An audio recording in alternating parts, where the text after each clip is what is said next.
तो hello everyone, we have to study class 10th chapter number 10 and physics का ये पहला चैप्टर है लाइट, रिफ्लेक्शन एंड रिफ्रैक्शन। तो बच्चों, इस क्लास में जो भी हमारी स्टडी होगी वो पूरी इसी के चारों तरफ होगी। लाइट क्या है और उसका रिफ्लेक्शन क्या है और रिफ्रैक्शन क्या है, इसी के चारों तरफ ये चैप्टर पूरा घूमेगा। तो इसी पे मज़े से हम इसको पढ़ते हैं।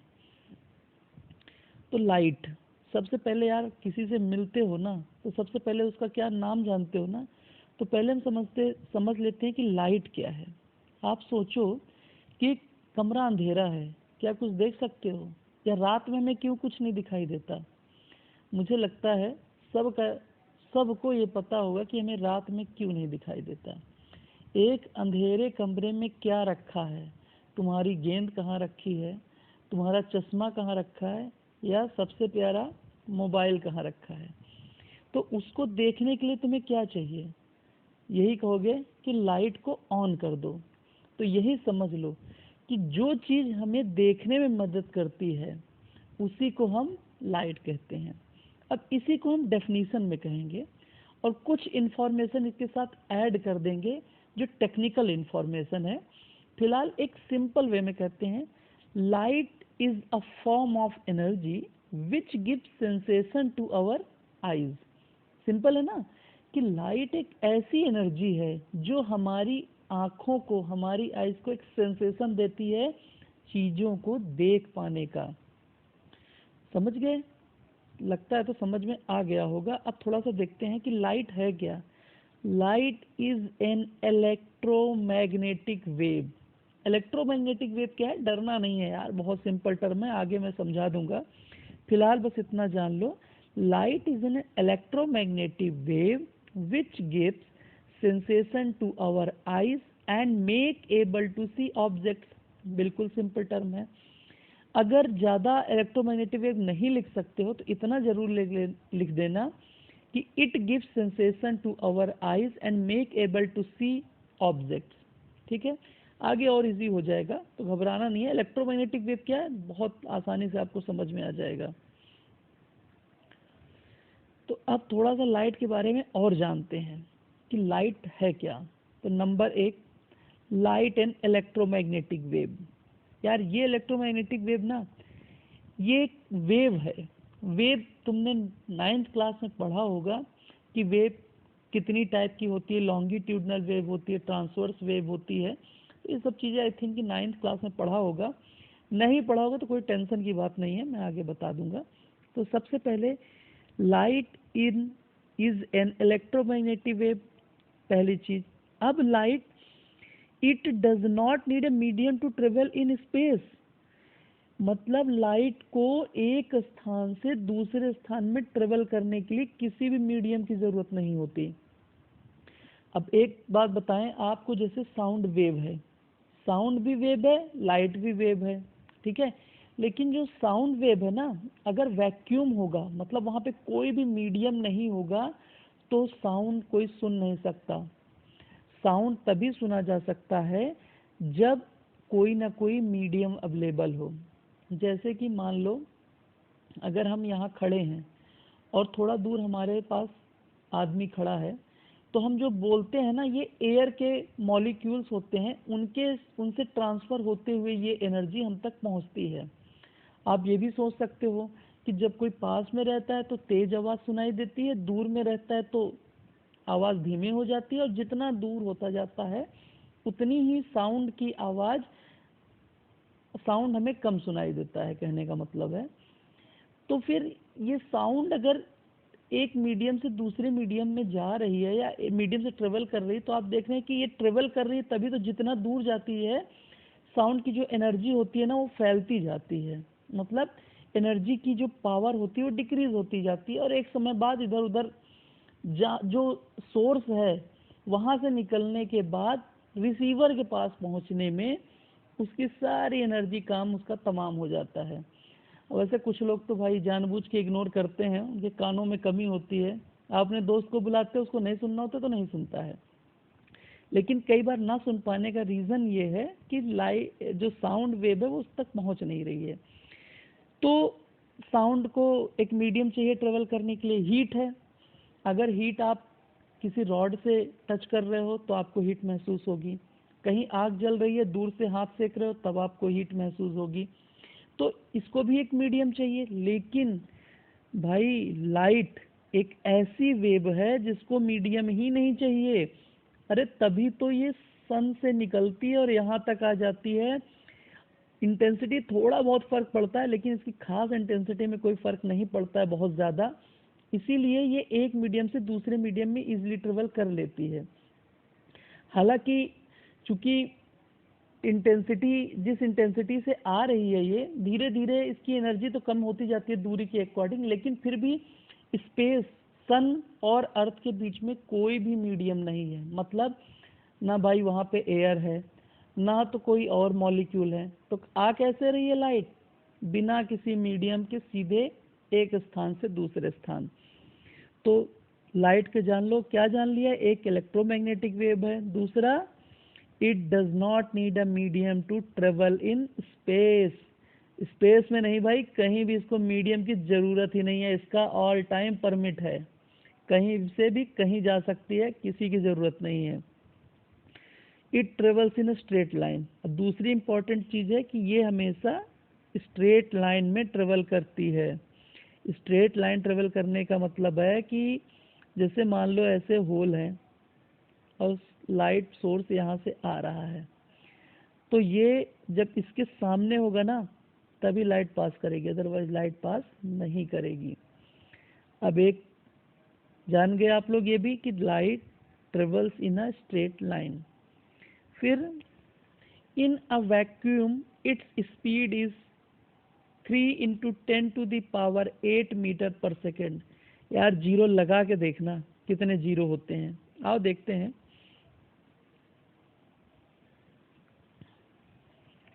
फॉर एग्जाम्पल 3 के पीछे 8 जीरो लगाने हैं। 1 2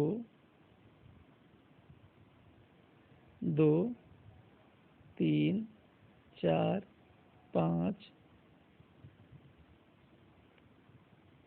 6 7 8 गिन लो। 1 10 100 1000 10,000 lakh 10 lakh crore 10 crore 30 crore metre per second. कहने का मतलब है कि 1 सेकेंड बीतता है, जैसे ही 1 सेकेंड हुआ लाइट 30 करोड़ मीटर चल जाती है। अब किलोमीटर में देखते हैं, किलोमीटर में 1000 से डिवाइड कर देंगे तो ये हट गया, कितने किलोमीटर हुआ? 1 10 100 1000 10,000 लाख, 3 लाख किलोमीटर इन 1 सेकेंड। इतनी फास्ट है लाइट की स्पीड, समझ गए? तो इट्स स्पीड इज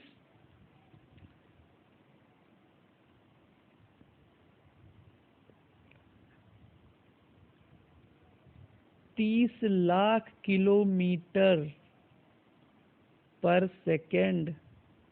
समझ में आया भाई लोग? बहुत तेज है। अब आते हैं it is a transverse wave.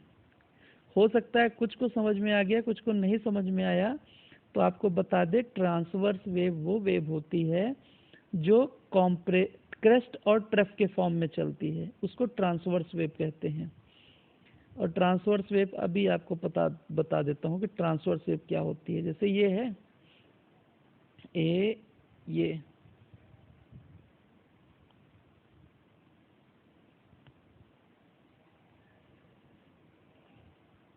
अब मान लो ट्रांसवर्स वेव है ये हो गया और ऐसे चलती है, ये हो गया क्रेस्ट भाई, ये ऊपर वाला हो गया क्रेस्ट और ये नीचे वाला हो गया ट्रफ, क्रेस्ट ट्रफ।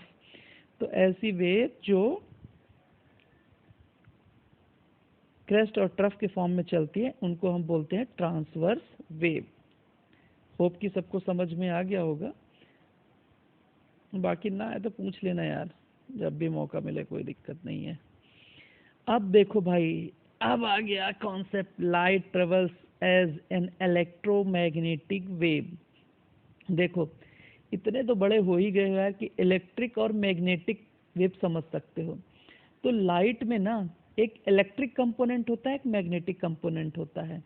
तो कहने का मतलब है कि इसमें इलेक्ट्रिक के भी कुछ अंश होते हैं और इलेक्ट्रोमैग्नेटिक मैग्नेटिक के भी कुछ अंश होते हैं, तो इसीलिए इसको इलेक्ट्रोमैग्नेटिक वेव कहा जाता है। तो बस इतना सा समझ लो कि जैसे ये लाइन है ना, ये लाइन, तो जो इलेक्ट्रिक वेक्टर होता है, ठीक है, इलेक्ट्रिक वाला वेक्टर वो इस लाइन के एक्सिस पे चलता है।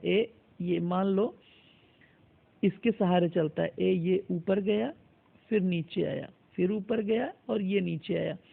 लेकिन ये भी इससे 90 डिग्री है। 90 डिग्री अब यार 3D तो है नहीं, बट थोड़ा समझ लो कि अब जो वेव होगी वो इस तरह से चलेगी। ये तो ये एक दूसरे से हालांकि जुड़ी हुई होती है। तो लाइट जो है ना वो एक इलेक्ट्रोमैग्नेटिक वेव है। तो इलेक्ट्रोमैग्नेटिक वेव वो वेव होती है जिसमें इलेक्ट्रिक और मैग्नेटिक वेक्टर दोनों कंपोनेंट होते हैं और एक दूसरे के परपेंडिकुलर होते हैं। जैसे ये देख लो ना, एक ये है, ये और ये, तो ये 90 डिग्री है। इस पे अगर मैं सीधे पेन रख लूँ, मान लो ये अगर आप वीडियो देख रहे हो तो इस पे सीधे खड़ी पेन कर दो, तो जो मैग्नेटिक वेक्टर होगा वो इस तरह से चलेगा। तो दोनों एक दूसरे के म्यूचुअली आपस में एक दूसरे के 90 डिग्री का एंगल बनाते हुए ट्रेवल करते हैं और इसी को इलेक्ट्रोमैग्नेटिक वेव कहा गया है। ये देखिए, ये इस एक्सिस से चल रही है, ये और ये कैसे चल रहा है, ये समझ गए इलेक्ट्रोमैग्नेटिक वेव। तो इसी को बोलते हैं इलेक्ट्रोमैग्नेटिक वेव। और नहीं समझ में आएगा तो आगे भी आप पूछ सकते हो। अब भाई सबसे सरप्राइजिंग वाला एलिमेंट आ गया, ड्यूल नेचर ऑफ लाइट।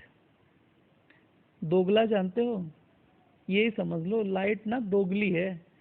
जैसे कुछ होंगे भाई, कुछ छिपे रुस्तम जो दोगले होते हैं, इधर भी उनको लेना है उधर भी लेना है। मतलब तुम्हारे भी दोस्त रहेंगे, तुम्हारे जिसको तुम पसंद नहीं करते उसके भी दोस्त रहेंगे, मतलब हर तरह से वो हर जगह मौजूद रहेंगे। तो ऐसी ही नेचर है लाइट का, ड्यूल नेचर है। अब समझ में आ जाएगा, बहुत ज़्यादा डीप में मत जाओ, बस आपके सिलेबस में थोड़ा लिमिटेड है, लेकिन मैं आपको पढ़ाऊंगा कि ड्यूल नेचर ऑफ लाइट क्या है और इसको ड्यूल नेचर कहा क्यों जाता है। सबसे पहले एक बार रफली पढ़ते हैं, light shows as a dual nature. हाँ भाई बता दिया ड्यूल नेचर। आगे क्या, sometimes it behave as wave. अब समझ लो कि लाइट कभी कभी ना वेव की तरह बिहेव करेगी। वेव इस तरह से, इस तरह से, ये इलेक्ट्रोमैग्नेटिक वेव की तरह, और ये वेव है एक्चुअली। लेकिन कभी कभी क्या होगा, ये पार्टिकल नेचर शो करेगी। कभी कभी वेव नेचर, कभी कभी पार्टिकल नेचर। और कब ये वेव नेचर शो करेगी और कब ये पार्टिकल नेचर शो करेगी, डिटेल में पढ़ोगे 12th क्लास में, पूरा एक चैप्टर ही है इसी के ऊपर। लेकिन इसका रीज़न क्या है, इसका रीज़न क्या है ड्यूल नेचर का, एक्चुअली क्या होता है कि लाइट की, बताया मैंने, स्पीड बहुत ज़्यादा तेज होती है। और स्पीड का फॉर्मूला क्या है, स्पीड, लाइट की स्पीड का फॉर्मूला क्या है, S is equal to frequency into wavelength.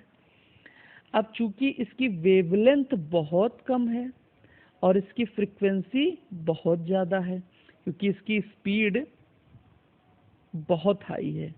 तो जब इतनी स्पीड से कोई ऑब्जेक्ट ट्रेवल करेगा, उसकी फ्रीक्वेंसी बहुत कम है।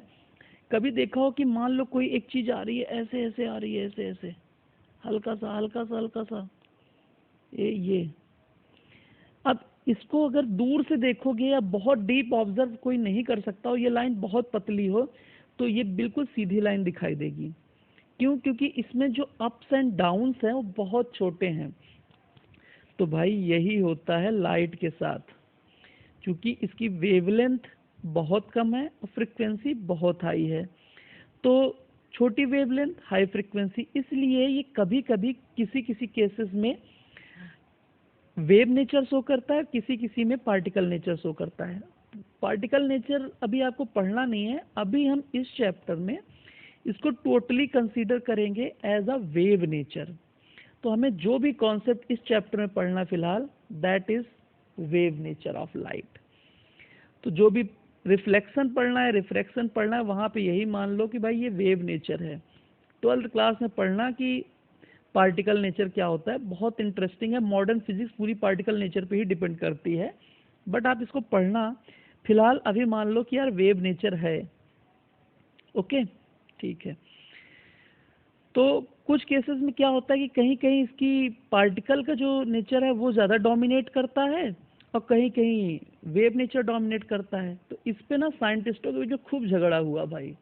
समय समय पे साइंटिस्ट उसने कहा कि नहीं, कुछ ने कहा भाई ये वेव नेचर है और कुछ ने कहा कि नहीं भाई ये तो पार्टिकल नेचर है। समय समय पे एक्सपेरिमेंट्स हुए, बहुत एक्सपेरिमेंट हुए, समय समय पे इस पे डिस्कशन हुए, कॉन्फ्रेंसेस हुई, उसके बाद डिसाइड हुआ कि हाँ भाई लाइट ना ड्यूल नेचर है। आप भी करना 12th के बाद रिसर्च, समझ में आएगा। तो रीजन ऑफ ड्यूल नेचर चलो बताते हैं। Actually everything in nature has dual nature, but then property comes into play which dominate. भाई हमारा भी ड्यूल नेचर है, हमारे अंदर भी अच्छाइयाँ हैं और बुराइयाँ हैं, तो हुआ ना ड्यूल नेचर। हमारे अंदर भगवान के भी अंश है, हमारे अंदर शैतान का भी अंश है।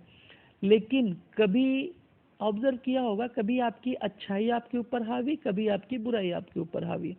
तो उसी तरह से हर ऑब्जेक्ट का कुछ न कुछ वेव कंटेंट होता है और कुछ न कुछ पार्टिकल कंटेंट होता है। लेकिन जैसे वेवलेंथ अगर ज़्यादा हुई तो वेव नेचर डोमिनेट करता है, और वेवलेंथ जितनी कम होगी उतना उसका पार्टिकल नेचर डोमिनेट करता है। लेकिन एक क्रिकेट मैच में अगर 350 रन बने हैं, अगली टीम ने 150 रन बनाए, तो वहाँ 1 रन की वैल्यू नहीं है। लास्ट ओवर में चाहिए किसी को जीतने के लिए 20 रन, 25 रन, और 10 ही रन बने, तो वहाँ 1 रन की वैल्यू नहीं है। लेकिन भाई लास्ट गेंद में ना अगर 5 रन चाहिए या 7 रन चाहिए, तो 1 रन की वैल्यू बहुत है, क्योंकि तब जीतने के चांसेस कम हो जाते हैं। तो इसी तरह से जब कोई चीज़ डोमिनेट करती है, वेवलेंथ कम हुई तो मतलब फ्रीक्वेंसी ज़्यादा होगी, और फ्रीक्वेंसी ज़्यादा होगी तो ऑब्जेक्ट का वेव नेचर छिप जाएगा, और जब वेवलेंथ ज़्यादा होगी तो ऑब्जेक्ट की वेव नेचर डोमिनेट करेगा।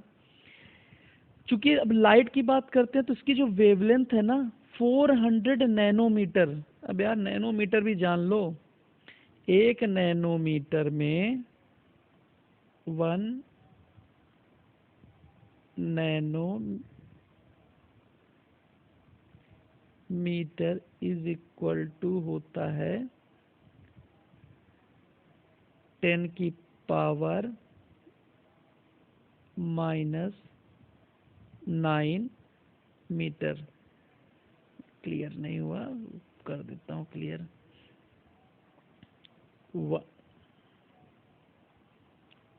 1 नैनोमीटर इज इक्वल टू 10 की पावर -9 मीटर। 400 है, इसमें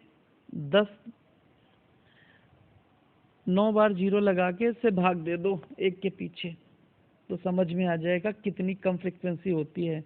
अब क्योंकि रेंज ऑफ फ्रीक्वेंसी इसलिए है ना, क्योंकि लाइट में ना कई कंटेंट होते हैं। विबग्योर देखा है ना, इंद्रधनुष, आगे पढ़ोगे तो उसमें ड्यूल नेचर इसलिए इसका होता है।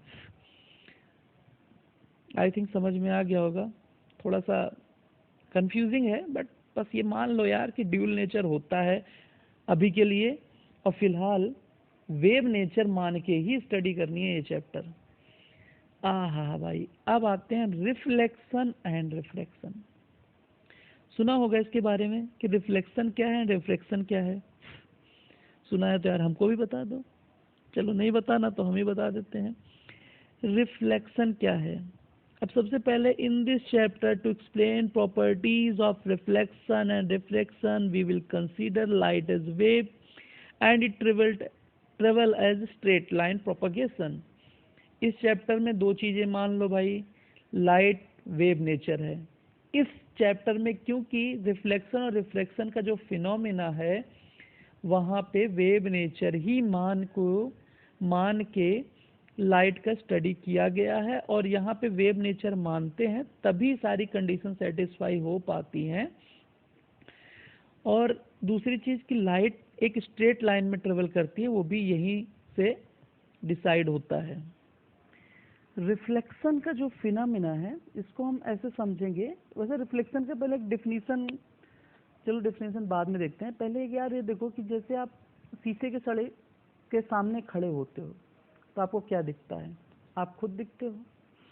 आप कभी साफ पानी के सामने खड़े हो तब आपकी ब्लर्ड इमेज दिखेगी।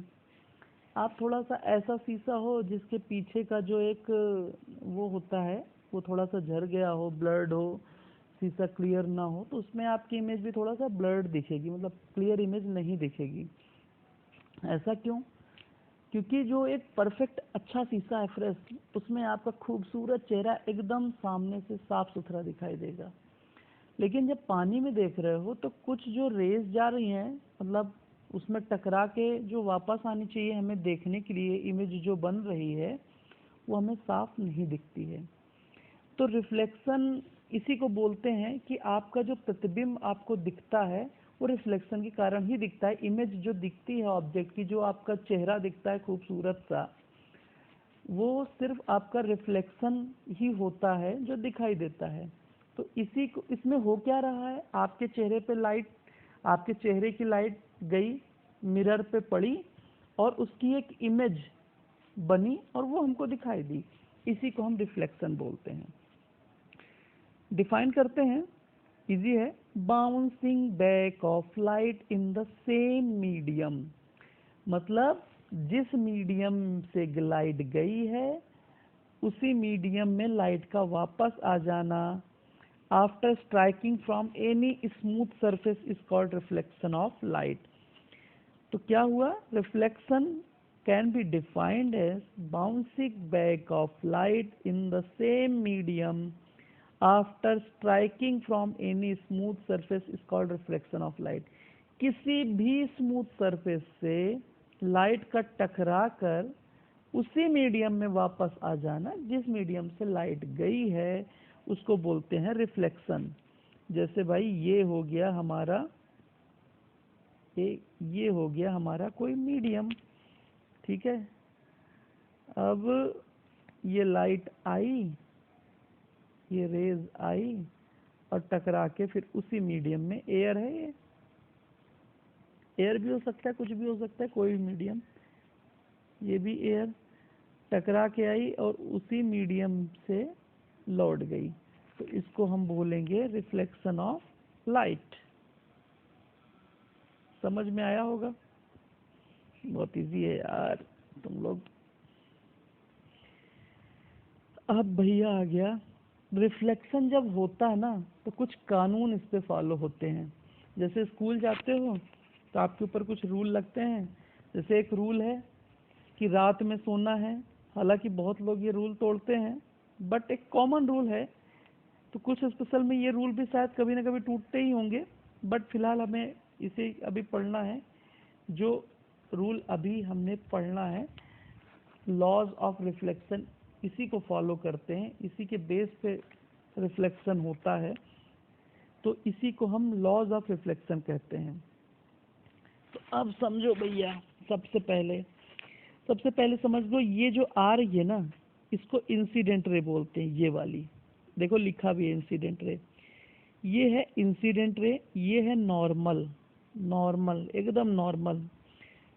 ये है सरफेस जहाँ से रिफ्लेक्शन हो रहा है, इस पे जो 90 डिग्री होता है ना, यहाँ पे 90 डिग्री का जो एंगल बनता है दोनों तरफ 180 का होता है पूरा, इसने बीच में क्या किया, 90 इधर बना दिया और 90 उधर बना दिया, तो ये हो गया हमारा नॉर्मल, ये हो गई नॉर्मल। ये रेज नहीं है, नॉर्मल एक इमेजिनरी लाइन है, तो इसको हम नॉर्मल बोलेंगे। तो पहला कानून, अब देखो एक चीज देख लो, ये नॉर्मल है और ये इंसिडेंट रे है और ये रिफ्रैक्टेड रे है। अब तीनों ये पॉइंट ऑफ इंसिडेंस है जहां पे ये तीनों मिल रही हैं, कॉन्साइड कर रही हैं, this is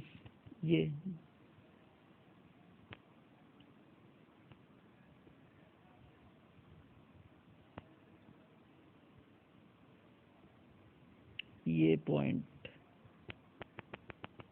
that is called point of incidence. अब भाई पढ़ते हैं, incident ray, normal and reflected रे all lie in the same plane at the point of incident। तो ये तो समझ में आ गया होगा कि incident ray, reflected ray and normal एक ही पॉइंट ऑफ इंसिडेंस पे लाई करते हैं।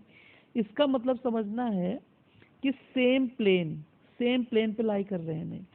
देखो ये प्लेन सेम है, जैसे मान लो रिफ्लेक्शन अगर यहाँ पे हो रहा है, ये तो ये एक प्लेन है, ये दूसरा प्लेन है।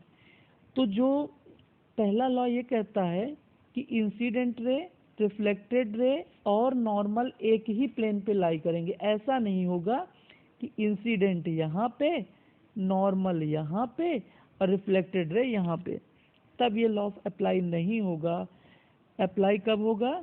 जब इंसिडेंट रे, नॉर्मल और रिफ्लेक्टेड एक ही प्लेन पे at the point of incidence lie करेंगे। तो यही पहला लॉ है। फिर से पढ़ते हैं, सिंपल है भाई, incident ray, normal and reflected ray all lie at the point of incidence in the same plane. ये अलग अलग प्लेन है, देखो इसीलिए ये आपको बनाया मैंने कि ये डिफरेंट, ये प्लेन ए हो गया और ये प्लेन बी हो गया, तो एक ही प्लेन पे लाई करने चाहिए। मतलब या तो तीनों रेज इसी पे लाई करें, इंसिडेंट रे, नॉर्मल और रिफ्लेक्टेड तीनों इसी पे लाई करें, आइदर इस पे लाई करें, तभी ये अप्लाई होगा। क्लियर? चलो भाई अब दूसरा लॉ पढ़ते हैं, बहुत इजी है। Angle of incidence is always equal to the angle of reflection. ये जो है, ये जो सिस्टम है, ये वाला, ये बहुत गुचड़ पुचड़ हो गई भाई। ये जो सेक्शन है, ये एंगल ऑफ इंसिडेंस है, नॉर्मल और इंसिडेंट रे के बीच का एंगल, ये है एंगल ऑफ इंसिडेंस और ये है एंगल ऑफ रिफ्लेक्शन। ये दोनों भैया इक्वल होंगे। मान लो ये 30 डिग्री का हुआ, मान लो कि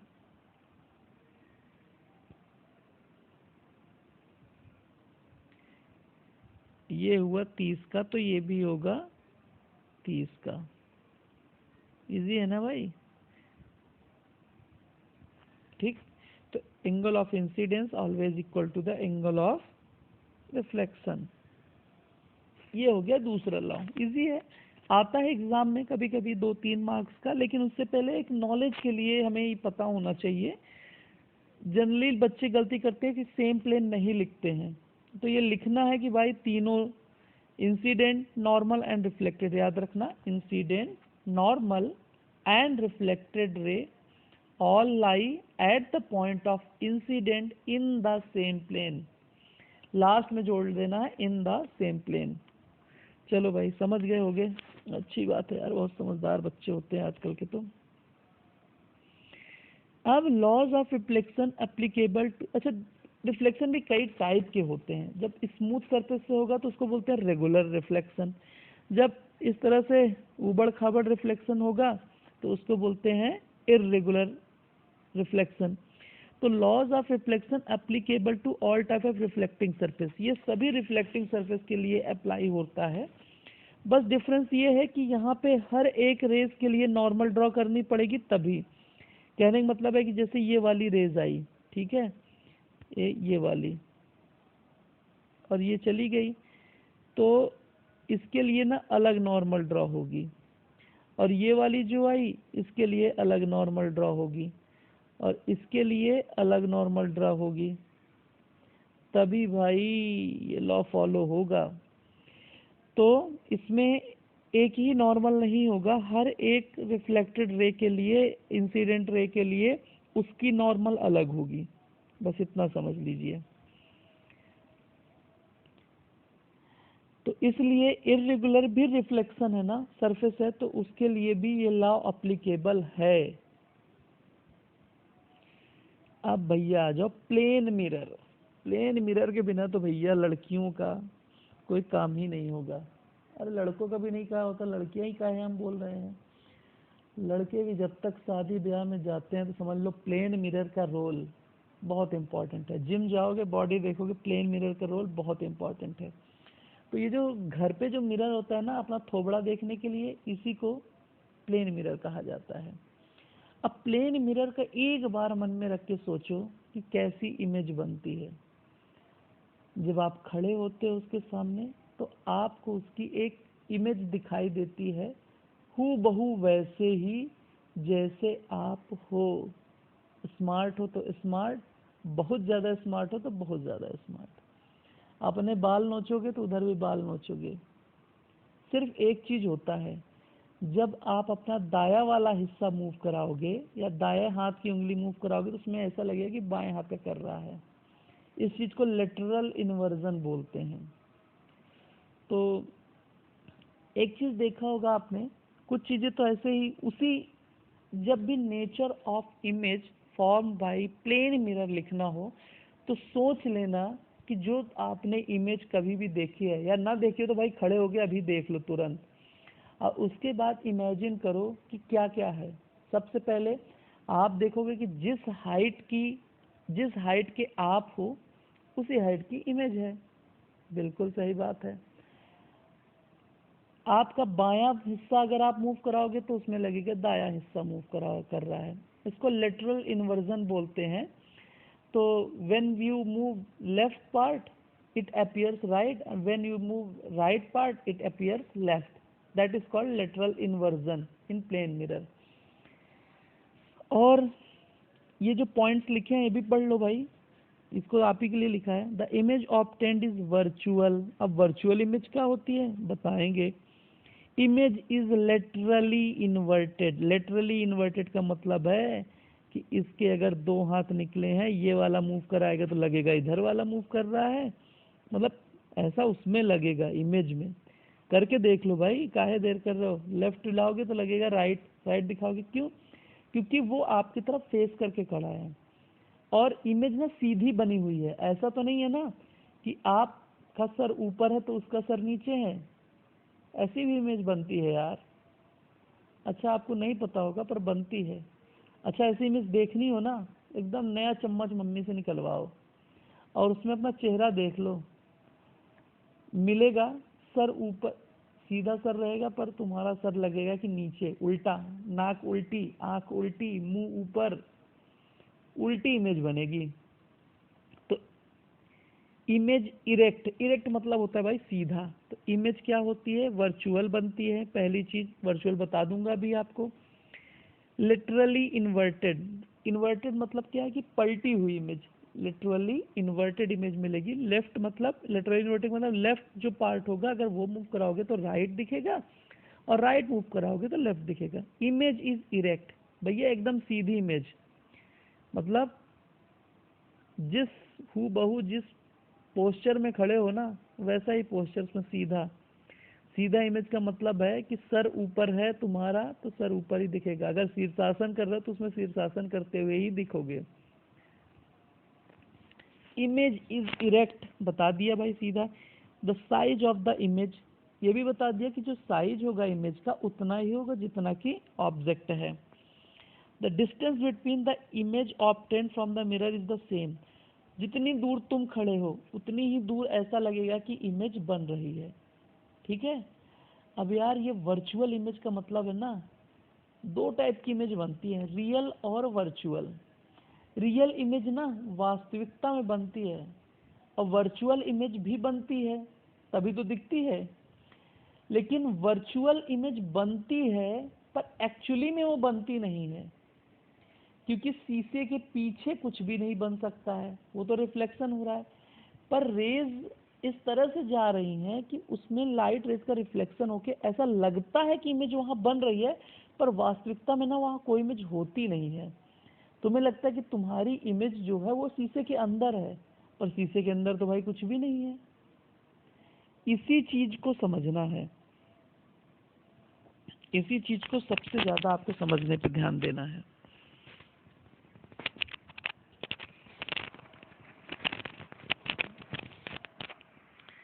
तो वर्चुअल वो इमेज जो बन रही है, वर्चुअल इमेज, वो एक्चुअली में नहीं बन रही है, पर ऐसा लग रहा है। तो दो टाइप की जो इमेज है, रियल और वर्चुअल, इसलिए इसको पूरा प्रॉपर ही आपको समझाने के लिए, पहले भी पढ़ा यार 8th क्लास में, लेकिन याद कहाँ होगा, हमें भी नहीं याद रहता था। Plane image always form virtual and erect. यहाँ पे यार प्लेन मिरर लिखना था, चलो समझ जाओ यार स्मार्ट बच्चों। Plane mirror always form virtual and erect. भाई वर्चुअल इमेज और इरेक्ट इमेज बनाता है, और इमेज सेम साइज की होती है। 5 मीटर के तुम हो ना, 5 मीटर कोई होता नहीं है, पर एग्जाम्पल के समझ लो, मान लो 3 मीटर के तुम हो, तो 3 मीटर की इमेज। तलवार लिए हो तो तलवार उसमें लिख जाएगी, फोन लिए हो तो फोन दिख जाएगा, बंदर जैसे दिखोगे तो बंदर जैसे उसमें भी दिखेगा। बंदर के लाके खड़ा कर दो तो फिर देखो कितने मजे करता है, उसको लगेगा अंदर ही दूसरा बंदर आ गया। फिर देखो कैसे तुम्हारा कांच तोड़ तोड़ता है, तोड़ तोड़ के इधर उधर बिखराता है। तो चलो भाई, रियल इमेज और वर्चुअल इमेज के बारे में पढ़ लेते हैं। Real image can be formed on the screen. देखो, जो वर्चुअल इमेज है वो वास्तविकता में बन नहीं रही है, क्योंकि वो शीशे के अंदर इमेज जो उसकी रेज है, ऐसा लगेगा कि अंदर कहीं मीट कर रही हैं। इमेज बनने के लिए दो रेज का मीट करना बहुत ज़रूरी है, तो ऐसा लगेगा कि वो बन रही है, पर वो एक्चुअली में बनती नहीं है, वो एक इमेजिनरी इमेज दिखती है हमें। तो इसीलिए इसको वर्चुअल, मतलब एक्चुअली में नहीं, ऐसा लग रहा है कि हमको दिख रहा है, पर होता नहीं है ऐसा। जैसे कभी कभी तुम्हें लगता है ना कि यार आज हम रात भर पढ़ लेंगे, पर पढ़ नहीं पाते हो, यही वर्चुअलनेस है। जैसे टीवी में लगता है ना कि सब कुछ सही हो रहा है, हीरो हीरोइन को एकदम प्यार कर रहा है, हीरो मार रहा है, पर वो वर्चुअल है ना, एक्चुअली में तो नहीं हो रहा है ना, all is pre planned and suited. तो इसी को वर्चुअल इमेज बोलते हैं। तो वर्चुअल इमेज के बारे में पढ़ लेते हैं पहले। Virtual image can not be formed on the screen. तो वर्चुअल इमेज की खासियत लो कि इसको स्क्रीन पे नहीं उतारा जा सकता, स्क्रीन मतलब पर्दे पे नहीं लिया जा सकता। वर्चुअल इमेज हमेशा सीधी मिलेगी आपको। Image is virtual if the rays reflection do not actually meet. तो इसमें क्या होते हैं ना, रेज जो है रिफ्लेक्शन के बाहर इसमें मिलती नहीं है, पर हमें लगता है कि इमेज के अंदर मिल रही है। देखो ये समझ लो एक चीज यहाँ पे, कि जैसे लाइट रेज आई ना, ये तो जैसे दो रेज आई, ये चीज ऐसे आई, अब ये क्या हो गई, जैसे ये है तो ये भी ऐसे वापस हो गई। तो ये ना इधर नहीं मिल रही है, ये कहाँ मिल रही हैं, ये दोनों रेज रिफ्लेक्ट, इसकी जो इमेज बनेगी ये और ये कहीं शीशे के पीछे मिल रही होंगी, पर शीशे के पीछे तो मिलना इम्पॉसिबल है ना भाई, क्योंकि ये रिफ्लेक्टिंग सरफेस है। तो इधर कहीं मिल ही नहीं रही है, देखो ना रिफ्लेक्शन के बाद।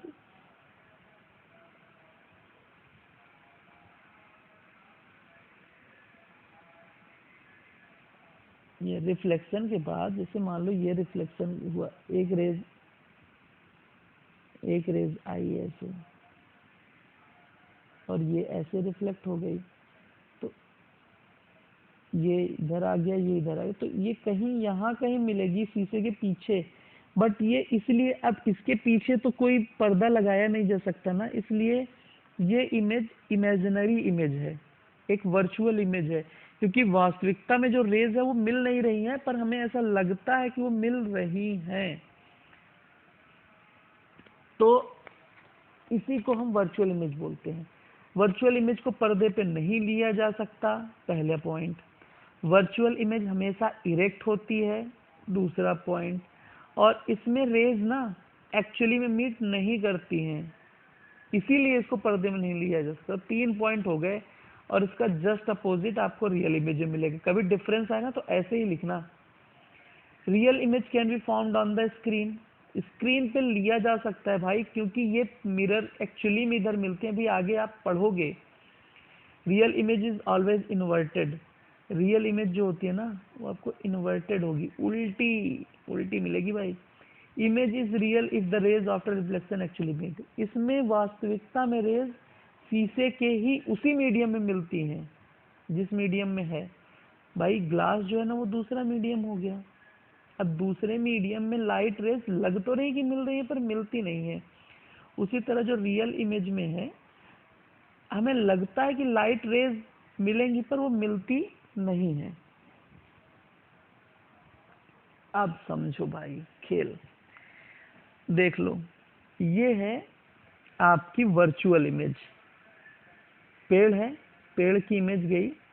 ये मिरर है, प्लेन मिरर रखा, ये प्लेन मिरर समझ जाओ आप, प्लेन मिरर रखा ये, ठीक है। अब ये प्लेन मिरर है, तो इसकी जो इमेज बनी टकरा के इधर, इधर तो ये रेज डैश डैश जो है ना, ये एक्चुअली में इधर आ नहीं रही है, क्योंकि रिफ्लेक्शन हो रहा है ना। ग्लास के अंदर तो रेज क्रॉस नहीं कर सकती, क्योंकि रिफ्लेक्टिंग सरफेस है, और परफेक्टली रिफ्लेक्टिंग है, बिल्कुल भी क्रॉस नहीं कर सकती हैं। तो लाइट रेज टकरा के वापस गई, तो ये मिल ही नहीं रही हैं, बस आंखों में जा रही हैं। तो जब हम इसको डैश डैश करके इधर मिलाते हैं, तो यहाँ कहीं इमेज बनती है और इसकी इमेज फॉर्म होती है, इसको बोलते हैं वर्चुअल। तो ये वर्चुअल इमेज है, देख लो इसके सारे नेचर जो भी बताएं। अब पीछे पर्दा थोड़ी ना लगाओगे लेने के लिए, क्योंकि ये प्लेन मिरर है ना, इसको क्रॉस नहीं कर सकते हो। ड्रेसिंग मिरर है, उसके सामने देखना, उसके पीछे कैसे जा सकते हो, पीछे तो लकड़ी होगी, तो इसलिए इसके पीछे नहीं जाया जा सकता। तो इमेज वास्तव में बन यहाँ रही है, लेकिन हमको दिखती भी यही कहीं, ये अंदर ही दिखती है, पर अंदर तो ग्लास के नहीं जा सकते ना, इसलिए वर्चुअल है, क्योंकि लग रहा है कि इमेज बन रही है, पर वास्तव में बन नहीं रही है वो।